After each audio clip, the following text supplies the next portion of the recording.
ہوئے.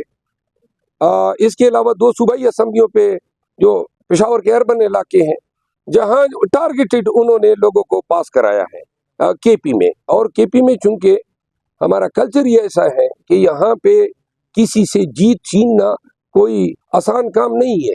یہ ان کے بساط میں ہی نہیں تھا کہ جیت جو ہے ہم سے چھینتے. آپ سب کی ہماری مثال پورے پاکستان کے سامنے ہے. اگر ہم نے جیتی ہے یہ سیٹ، ہم نے اس میں محنت کی ہے، ورکر نے ووٹر نے ووٹ دیا ہے، تو پھر ڈی آر او یا آر او ریٹرننگ آفیسر کی کیا مجال.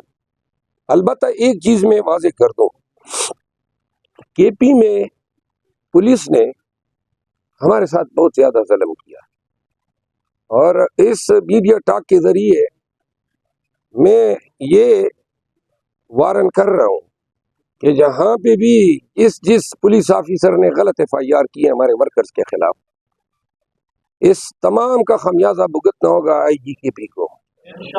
اور آئی جی کے پی ابھی 3 آر پی اوز اور 7 ڈی پی اوز تیاری پکڑیں کہ وہ عنقریب جیل جا رہے ہیں.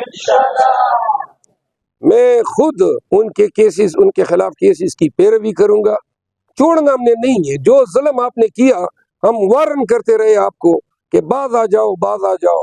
آپ نے اپنی وردی کی مٹی بھی پلیت کی، آپ نے پی ایس پی کا جو رسپیکٹ تھا اس کو بھی ملیہ میٹ کیا، اور پھر خیبر پختونخوا کے پولیس کے شہداء کا جو امیج تھا، جو لوگ عوام جو تھے وہ اپنی پولیس سے جو محبت کرتے تھے، اس بانڈ کو آپ نے توڑا.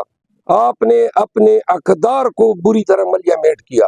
تو لہٰذا میں یہ اعلان کرتا ہوں کہ پاکستان تحریک انصاف حکومت سازی کے بعد جو سب سے پہلا کام کرے گی، صرف ان ایف آئی آر کو اب ہم کوشش کریں گے کہ سیاسی کیسز واپس نہ لیں، بلکہ ہم ان کو کہیں گے کہ اب آپ آئیں اور ثابت کریں.